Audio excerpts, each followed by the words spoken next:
प्रकार लंदन में डार्लिंग परिवार रहता था। श्रीमान और श्रीमती डार्लिंग के 3 अद्भुत बच्चे थे, वेंडी, माइकल और जॉन। वेंडी सबसे बड़ी थी और बहुत प्यारी लड़की थी और वो हमेशा अपने भाइयों की बहुत देखभाल करती थी। जब बच्चे बिस्तर पर लेटे थे तो वेंडी ने कहा, काश पीटर पैन यहाँ आते। पीटर पैन, कैप्टन हुक और टिंकरबेल। और ये कहते कहते वो सो गई।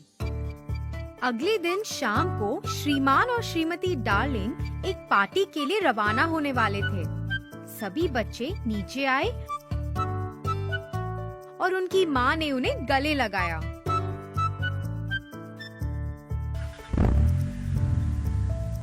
बच्चे वापस बेडरूम में चले गए और सो गए। इसके तुरंत बाद छत पर एक प्रकाश चमकता हुआ नजर आया। यह पीटर पैन और टिंकरबेल थे। पीटर पैन ने धीरे से खिड़की खोली और घर में घुस गया। टिंकरबेल ने घर के चारों ओर उड़ना शुरू कर दिया, जिससे शोर हो रहा था और वह वस्तुओं को गिरा भी रही थी। वे जाग जाएंगे, शोर मत करो। लेकिन वेंडी पहले से उठ गई थी और पीटर पैन को हैरानी से देख रही थी। अरे, आप कौन हैं और यहाँ क्या कर रहे हैं? मैं पीटर पैन हूँ। वेंडी और पीटर ने बात करना शुरू किया और पीटर पैन ने उसे नेवरलैंड के बारे में बताया। इस बीच टिंकरबेल को उनकी इस बातचीत से जलन हो रही थी। ओह, अरे वाह! आपके पास तो कितना रोमांचक जीवन है। क्या तुम मेरे साथ आना चाहती हो? क्या मेरे भाई भी आ सकते हैं? हाँ, क्यों नहीं? पीटर ने वेंडी को एक आभार के रूप में अखरोट का पेंडेंट दिया। वेंडी के भाई भी जाग गए और पीटर को देखकर बहुत खुश हुए। चलो सब उड़ान शुरू करते हैं। यहाँ आओ टिंकरबेल, हम पर कुछ जादुई धूल छिड़को जिससे हम उड़ सकें। यह तो एक लंबी यात्रा है। थोड़ी हिचकिचाहट के साथ टिंकरबेल ने उस धूल को छिड़का और उन्होंने अपनी यात्रा शुरू की।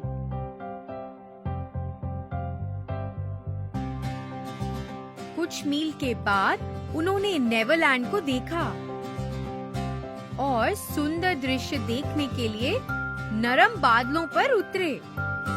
अरे पीटर, वो धुआं कहाँ से आ रहा है?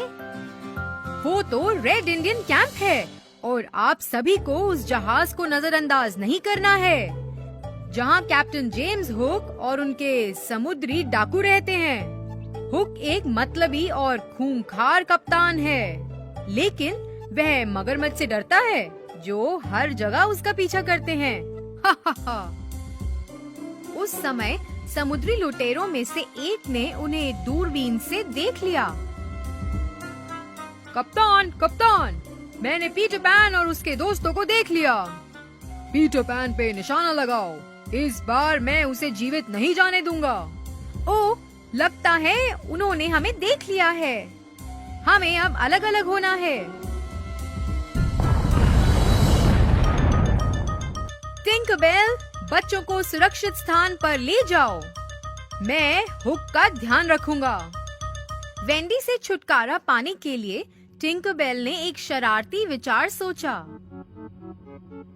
वेंडी, तुम बस यहीं रहो, मैं तुम्हारे लिए वापस आऊंगी। ठीक है, सावधान रहे। टिंकरबेल ने जॉन और माइकल के हाथों को पकड़ा और उन्हें तेजी से किनारे पर उतारा।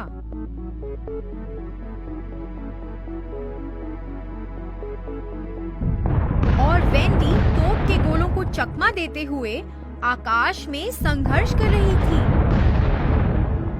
हुक ने अपनी बंदूक निकाली और पीटर पर गोली चला दी। पीटर ने तो हर एक गोली को चकमा दिया। इसी बीच टिंकरबेल ने मदद के लिए खोए हुए लड़कों को बाहर बुलाया। पीटर 5 खोए हुए लड़कों का कप्तान था। लड़कों, पीटर ने मुझे उस वेंडी पक्षी को मारने के लिए कहा है। हमें कप्तान पीटर के आदेशों का पालन करना चाहिए। पक्षी पर निशाना लगाओ। सभी लड़कों ने तीर चलाया और वेंडी को निशाना बनाया, जो अभी भी हर किसी को ढूंढने के लिए संघर्ष कर रही थी। निम्ब नामक एक खोए हुए लड़के ने वेंडी के सीने पर अपना तीर दागा और वह झाड़ियों में गिर गई। पीटर पैन अपनी तलवार के साथ जमीन पर कूद गया। वे एक तलवारबाजी में उलझे हुए थे और फिर मगरमच्छ दिखाई दिया और कप्तान हुक डर गया और जहाज की ओर भाग गया। पीटर पैन तब जॉन और माइकल के साथ जगह पर आया। ये क्या हुआ? ये तीर किसने चलाया? टिंकरबेल तेजी से छिपने के लिए एक पेड़ पर उड़ गई। टिंकर ने हमें बताया कि आपने वेंडी को मारने का आदेश दिया है। टिंकर, तुम जहाँ भी हो वहीं रहो। फिर कभी मुझे अपना चेहरा मत दिखाना। वेंडी, वेंडी, अपनी आंखें खोलो। पीटर ने तीर को उसकी छाती से खींच लिया और महसूस किया कि तीर पर कोई खून नहीं था। यह तो अखरोट के उस पेंडेंट से टकराया था जो उसने वेंडी को उपहार में दिया था। वेंडी ने अपनी आंखें खोली और खुद को सुरक्षित महसूस किया।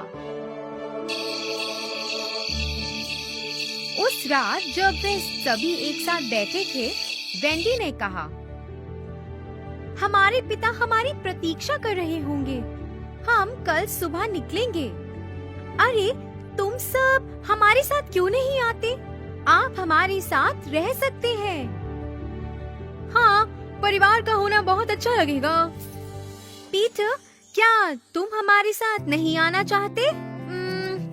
तुम सब जल्दी ही बड़े हो जाओगे। मैं हमेशा के लिए एक लड़का बनना चाहता हूँ। मैं उस जगह पर नहीं रहना चाहता जहाँ बुजुर्ग मुझे बताएंगे कि मुझे क्या करना है। सुबह बच्चे घर से निकल गए। पीटर उन्हें अलविदा कहने के लिए बाहर नहीं गया और कप्तान हुक के समुद्री डाकू पास में छिपे हुए थे। उन्होंने सभी बच्चों को पकड़ लिया, उन्हें बांध दिया और उन्हें समुद्री डाकू के जहाज पर ले गए।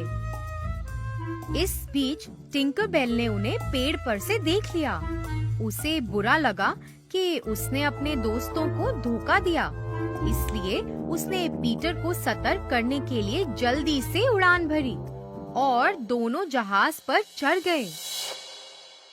कप्तान हुक ने पीटर पैन के साथ तलवार लड़ाई शुरू कर दी और कप्तान हुक समुद्र में गिर गया। मगरमच्छ ने उसे पूरा निगल लिया और वह कप्तान हुक का अंत था। टिंकरबेल ने बच्चों को एकजुट किया और वे सभी पीटर के चारों ओर इकट्ठे हो गए।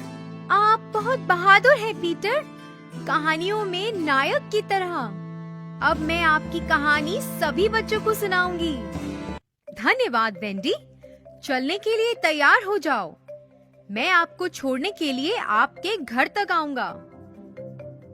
वे सभी लंदन के लिए रवाना हो गए। वेंडी के माता-पिता उन्हें फिर से देखकर बहुत खुश थे। श्रीमान और श्रीमती डार्लिंग ने वेंडी, जॉन और माइकल को गले से लगाया। ये बच्चे कौन हैं वेंडी? ये खोए हुए लड़के हैं माँ। वे हमारे साथ रहने के लिए नेवरलैंड से आए हैं। क्या ये हमारे साथ रह सकते हैं? हाँ हाँ वेंडी, बिल्कुल रह सकते हैं। पीटर खिड़की के बाहर घूम रहा था। उसने अपने सभी दोस्तों और टिंकरबेल को विदाई दी और उसने नेवरलैंड के लिए उड़ान भरी। एक खूबसूरत दिन लंदन में 2 लड़कों ने जन्म लिया, 2 अलग-अलग परिवारों में। पर हुआ था कि दोनों एकदम जुड़वा जैसे दिखते थे। एक का नाम रखा गया टॉम कैंटी, जो एक गरीब घराने का था, और दूसरा था राजकुमार एडवर्ड वेल्स का, जो बहुत ही अमीर था। टॉम मैले कुचेले गलियों में रहता था। उसका पिता और दादी दोनों सख्त स्वभाव के थे। उसकी माँ थी सुशील और उसकी बहनें भी थे। टॉम का जीवन दुखी वाला था, पर उसका एक सपना था कि एक दिन वह एक राजकुमार से मिलेगा। इसी प्रकार समय बीत गया, पर टॉम ने अपना सपना नहीं भूला। एक दिन अचानक से सपना देखते देखते टॉम नींद से जाग गया। उसने सपने में देखा कि वह एक राजकुमार बन गया। एक दिन टॉम वेस्टमिंस्टर के महल पर गया। द्वार पर जब वह करीब गया तो पहरेदार ने उसको मार भगाया। पहरेदार और टॉम के बीच की लड़ाई संयोग से राजकुमार ने देख लिया, जो अपनी खिड़की के बाहर झांक रहा था। राजकुमार ने पहरेदार को डांटा और बोला कि वह उस फकीर लड़के को महल के अंदर आने दे। टॉम का सपना सच होने को आ रहा था। हैरानी की बात ये थी कि दोनों लड़के मिले और पक्के दोस्त बन गए। टॉम ने अपने जीवन के बारे में बताया और एडवर्ड उसकी जिंदगी में दिलचस्पी लेने लगा। उसको टॉम का जीवन कमाल का लगा। उसी समय राजकुमार एडवर्ड के दिमाग में एक अजीब विचार आया। मेरे पास एक योजना है जो शायद हम दोनों के लिए फायदेमंद होगा।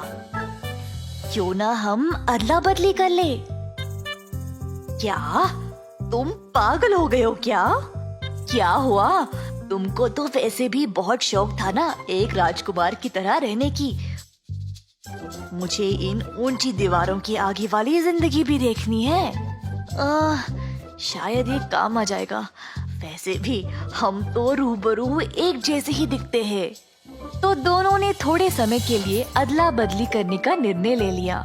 दोनों ने एक दूसरे को अपने कपड़े दे दिए। एडवर्ड महल के बाहर निकल गया और टॉम बैठ गया सिंहासन पर। अब एडवर्ड बाकियों की तरह बस एक फकीर लड़का था। एडवर्ड ने सबको बताने की कोशिश की कि वही राजकुमार है, पर सब सोचने लगे कि कोई लड़का बस पागल हो गया है। इसी दौरान टॉम महल में बेचैन होने लगा। राजकुमार एडवर्ड बहुत दिनों तक वापस नहीं लौटा, तो टॉम चिंतित हो गया कि कहीं एडवर्ड पकड़ा तो नहीं गया। उसने सबको सच्चाई बता दी कि वह असली राजकुमार नहीं है, पर सबको लगा कि शायद राजकुमार की दिमागी हालत ठीक नहीं है। राजकुमार के पिताजी महाराजा हेनरी ने सबको ये आदेश दिया कि कोई भी राजकुमार के दिमाग की हालत के बारे में बात नहीं करेगा। राजकुमार के रूप में टॉम के पहले दिन बहुत कठिन थे, क्योंकि उसको राजमहल के रिवाज और तौर तरीकों के बारे में कुछ नहीं पता था। जो पानी हाथ धोने के लिए था वो उसको पी गया, ऐसे काम करने लगा। इसी बीच राजकुमार एडवर्ड टॉम के पिताजी जॉन कैंटी के हाथ आ गया और उसको अच्छी मार पड़ी, क्योंकि उसने उनको पैसे नहीं दिए। अपना ही बेटा समझ के वो उसको घर ले गया। जब एडवर्ड ने बोला कि वह असल में राजकुमार है, तो उसको और ज्यादा मार पड़ी। केवल टॉम की माँ ने देखा कि ये लड़का उसका बेटा नहीं है। गलियों में घूमता रहा, पर किसी ने उसको पहचाना नहीं। हर एक दरवाजे पर खटखटाने लगा, पर कोई उसको खाना नहीं देना चाह रहा था और उसको मुश्किल से एक समय का भोजन मिलता था। इसी तरह कई दिन बीत गए। राजकुमार एडवर्ड अब वापस महल जाने के लिए बेचैन था। एक दिन एडवर्ड की मुलाकात एक शूरवीर से हुई, जिसको वो पहले से जानता था। ये मौका देखकर एडवर्ड ने उसको अपनी पिछली मुलाकात के बारे में याद दिलाया। वीर ने एडवर्ड से वादा किया कि वह उसकी मदद करेगा। एडवर्ड को अपने घोड़े पर महल ले गया। इन सब के बीच महाराजा हेनरी की मृत्यु हो गई थी और सब लोग टॉम को अगला महाराज घोषित करने की तैयारी में थे। टॉम के पास और कोई रास्ता ना रहा सिवाय महाराज बनने की तैयारी में लगे रहने की, और महाराजा का ताज था उसके सामने। टॉम को दरबार में लिया गया और वहाँ पर थी बहुत सारी भीड़ जो अगले महाराज को देखने के लिए जमा हुई थी। प्रीस्ट साहब ने अपनी प्रार्थना पूरी की और हाथ में ताज लिए टॉम के सर पर रखने ही वाले थे, जब अचानक से एडवर्ड दरबार में घुस आया। टॉम हैरान रह गया। उसको पता था कि उसको क्या करना था। पर वह अपनी पुरानी गरीबों की जिंदगी में वापस जाने को डर रहा था। पर आखिरकार उसने अपना फैसला लिया और आवाज ऊंचा करके सबके सामने सच बोल दिया, मैं राजकुमार एडवर्ड नहीं हूँ, वो है। तो अंत में असली राजकुमार एडवर्ड को सिंहासन पे बिठाया गया। टॉम की सच्चाई और ईमानदारी एडवर्ड को बहुत पसंद आई। उसने टॉम को महल में ही जगह दे दी। टॉम एडवर्ड का मुख्य सलाहकार बन गया और महल में ही रहने लगा। राजकुमार और फकीर भाइयों की तरह बन गए और मिलकर राज्य पर सम्मान से और उदारता से राज किया और सारी प्रजा का ख्याल रखा।